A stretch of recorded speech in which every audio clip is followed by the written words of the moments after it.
Hey guys, what's up? Welcome back to the channel. It's Cynicalex, and today we're not talking about Dr. Octopus, we're not talking about Crossbones, we're talking about Viper, baby, because we want to get through the new characters, and unlike Taskmaster, I want to highlight Viper because she is worth building up.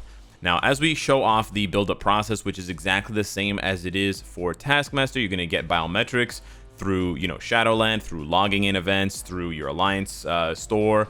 You're going to build up those biometric selectors, and you're going to keep selecting Viper until you have about 1,000 bios. That's going to let you build her up to 6 stars and then tier 2 with a tier 2 ticket, and then you'll be set to go. Of course, like Taskmaster, like Viper, I strongly recommend, or I strongly discourage you, I recommend that you do not use rank up tickets on these characters because it's very easy to get biometric selectors. It can take time, it can take weeks, but it's completely free. And so you should not waste those precious rank up tickets that are much more valuable for premium characters or for rarer characters on someone like Viper, but you should build her up. Now, I don't know if she's going to be good enough at tier 1, but she already comes built in with a 40% poison damage leadership. So she is the most unique character in that regard because she's the only in the game that boosts poison damage a la Kid Omega for mind damage. So not a lot of characters, not a lot of strong characters doing poison damage right now, unlike Kid Omega, who can boost, Jean Grey, who can boost Emma Frost, who can boost Apocalypse. He's got choice, he's got options. Psylocke. She doesn't really have that many options, but she does boost her own damage, of course. She boosts most of Shadow Shell's damage. She doesn't boost any of Dr. Voodoo's damage. She boosts Green Goblin's without his uniform, and one of Lizard's skills. There might be a couple more that I'm missing, but it's a very short list. However, eventually we're going to get every character under the sun added to Marvel Future Fight. So when Mac Gargan gets added, when there's a reworked uniform for Lizard and Kraven and they get a bunch more poison damage, when we get Hydra Bob and he's all poison damage, then we will see more and more uses. The value of this will basically only go up. It's not like they're going to take away poison damage from any existing characters. So you've built up your Viper. What do you do next? Well, you're going to want to level up her 5th and 4th skills because it's going to increase the damage. It's going to increase the buff here. She buffs her own poison damage for 10 seconds, which is really nice. And then here it buffs the decreased poison resist. Also very nice. I think she's the only character that has that. I don't think Shadow Shell has that. Maybe she does. But otherwise, she is the only character. She's got a summon here, which is okay. The buff says 1 second, but it actually lasts for about 5 seconds. But it only appears, the buff, if you wait for the Hydra symbol to appear on the ground. It's hard to miss. It's a big red Hydra symbol. But we'll show you guys in combat that it is a bit difficult to cancel this skill, to not cancel this skill, because she needs a lot of attack speed. That is one thing I will say. She has very long whipping animations, and then 1 and 2 are just kind of like whatever. They're not really that important skills. And her passives are interesting, but nothing to write home about. So yeah, without any buffs, you're going to notice that she has pretty low stats. I'm pretty much capped on ignore defense and cooldown, but I had to use some Uru, as you can see there. Otherwise, I left the Uru pretty straightforward. Rolled ignore defense here.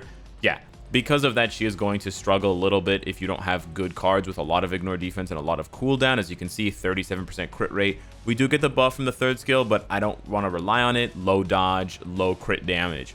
And then 120% attack speed. The only reason why we're at 120 is because I rolled Power of Angry Hulk. I strongly recommend you try to get her attack speed up. I'm not going to give her attack speed Uru, but I am going to consider other ways of boosting her attack speed because, as you will see, the animations are just really, really long and she just whips forever. But she doesn't nay, unfortunately. Now, for the Obelisk, we went ahead with a poison damage 120 proc. This is all I could roll. I want to see how she does with just a regular build because I probably would not be recommending a CTP for her unless you absolutely are in love with Viper. Then maybe a CTP of Judgment would be good for her. But otherwise, yeah, I don't recommend it. And actually, she doesn't have any cooldown or ignore defense. She has ignore defense there, but she doesn't have any cooldown on her regular gear stats, which is another reason why it's so hard to get those stats up. So let's go ahead and take her into some content now and see how she plays. Now, because of all of her, large AoE abilities, like as you can, well, we got canceled there, but as you'll be able to see, she basically locks them down really quick. She does pretty good damage, so I accidentally killed them both. It's a pretty low Shadowland stage. It's stage 16, but yeah, like she'll be pretty good for Shadowland. I imagine all those self buffs. I mean, she's automatically rocking with my build. That was way too fast. With my build, she's automatically rocking what? 42%, so 72% poison damage, because as soon as you pop the 4, she goes up to 30% more. So that plus her leadership means that she's rocking automatically over 100% poison damage in buffs. That's a lot. Let's take her into, we took Taskmaster into a stage 40. I think she's going to obliterate a stage 40, but we'll try it out anyways. We can use her own leadership, which is really nice. We can use Shuri as a support, and then we can actually use someone like Warwolf if we wanted. Now, you're not necessarily going to get that guaranteed crit rate, but you are going to get the crit damage. He gives, I think, 30% crit damage as part of his tier 2 passive, so that will help bump up her damage a little bit more. And then we'll try without strikers to see how she does. I might be pleasantly surprised by Viper here. I don't have huge expectations. I'm not expecting, you know, the world, but let's see how she does with this proc here. It was a bit late. You can sort of cancel as soon as you see that animation there. That's not bad. That's really not bad. Okay, we didn't see the animation on the bottom of the 5th skill with the, there we go. There we see the Hydra symbol there. But yeah, it's basically the rotate. See the immunity on the poison. There's that big Hydra symbol. It's going to give me that all attack and the crit rate. But even, oh, and we got the paralysis as well. Oh, I totally forgot about the paralysis. She has paralysis on her 5th skill, which also helps. Is at the end, I think. Yeah, when the poison explodes. So yeah, she's not bad. She's kind of nice. She's got the iframe there that you can time. I don't have to worry about the poison clouds. Now, there's obviously some tracking issues with her 5th skill, because as Proxima jumps back, you can see there that I'm losing out on the damage. So you kind of have to pin her to a wall, giggity. But yeah, this is not bad at all. I think Viper's pretty good. The damage is steady. No strikers. A 120 proc. I mean, maybe... Yeah, see, the fifth skill is the annoying part, though. I gotta say. That 5th skill is annoying. But yeah, you can proc on 4, too. Okay, she's got a little iframe on 2. Okay, Viper. Dang, is Viper better than Shadow Shell? Ah, man, that 5th skill, though, it keeps getting canceled. So yeah, bringing along a mind control striker is probably going to make your life a lot easier, give you a lot less headache, because also she has kind of negative synergy between her 5th skill and her 3rd skill. As you can see there, her 5th skill, if the enemy jumps back, you lose the damage, and then with her 3rd skill, she jumps back. As you can see there, she's just like a backflip. So I actually have to run around the summons to get within range for her 5th skill. But wow. Yeah, this is not bad at all. Oh, maybe we should paralyze on 4 and then go into 5? Not a bad idea. And then pop the 3. Okay. Paralyze on 4, and then you can lock her into the 5. That's not bad at all. I'm a little bit more impressed with Viper than I thought I was. Again, I don't think she's gonna be competing for like top spot or anything like that. But yeah, this is not bad at all. And you know what? With the CTP of Judgment, you could you don't even have to cancel 4. Like, I'm canceling 4 because I don't want to proc on 4. I want to proc on 5 because I assume 5 has more damage. That was the first time I took damage. Wow. But yeah, she has to like whip the Hydra robots in order to get that buff. The all attack crit rate buff. I wish she would get that buff at the very beginning. That is one sort of criticism I have of that 3rd skill. If she got the buff right away, she'd be even smoother to play. Ooh, okay, we took damage there. We got caught in the animation, but that's not bad at all.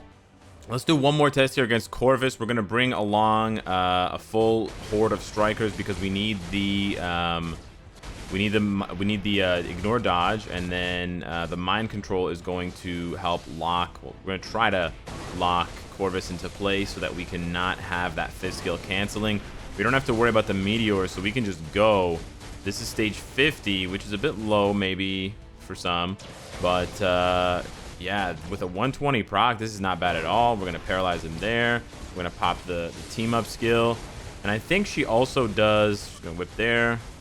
Get that 5th skill going. Look at that damage. That's nice. Yeah, she doesn't have a penalty because she's a speed type. I don't have to worry about the poison. That's nice. You can just sit in the poison clouds. Imagine if the poison buffed her. That would be even crazier. Yeah, she's nice, though. She's not bad at all. Yeah, like, I think she's just a really solid character, a really solid villain. Like, if you compare her to someone like Kraven, it's not even a question of who's better. It's not even a question, right? It's like... So you can see the quality of character released is going way up, especially for these characters that are probably never going to get a uniform. Yeah, they like these. This is good, man. This is really good for newer players, especially because they'll be able to invest their biometric selectors and they're going to get something really good in return. Like, it's not like she needs a uniform. She's already producing, whereas, you know, we were happy that Crossbones got a uniform because without it, dude was dead in the water, right? So, yeah, like, she's going to do this. So, for those of you wondering as well why I brought along, we got snared there. For those of you, but yeah, I'm not taking any damage from the poison. That's nice. For those of you wondering why I brought along Ancient One not only gives 25% or 20% ignore dodge, but she also, to everyone on the team as a support buff, but she also gives 25% increased elemental damage to all elemental damages.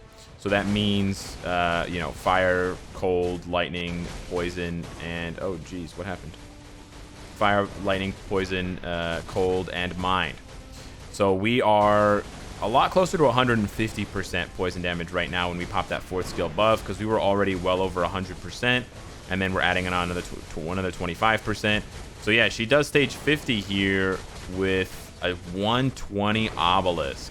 Imagine you give her a CTP or something like that. You just can't cancel that 3rd skill, man. But yeah, that damage is fat. Wow. A little bit of a survivability thing once in a while, but if I played a little bit more carefully, I'm playing pretty wild right now. Yeah, she would be able to get it. Wow. Awesome. So I'm actually personally more impressed with Viper than I originally thought. Brand new character, completely free, and actually solid. And the way she's built, especially with her leadership, she only gains, and she only stands to gain more and become more valuable as the updates roll in and the years pass, because we will eventually get more poison damage characters. So I would say, like, this is a major win. And if you have the biometric selectors, why not? Solid speed villain, probably the 2nd best speed villain in the game now. And I would say the best speed villain in the game if you don't get Dr. Octopus's uniform. She might even be the best speed villain in the game if you get Dr. Octopus's uniform, but you don't awaken his skill. Now, I don't know why you would do that if you bought the uniform, but I just want to say, Viper's pretty damn good. I'm shocked. Anyways, let me know what you guys think of thick-ass Viper, because people are going to be talking about that, but I think she slaps. I think she claps back. Hit me up in the comments down below. Thank you so much for watching, and I will see you in the next one. Take care.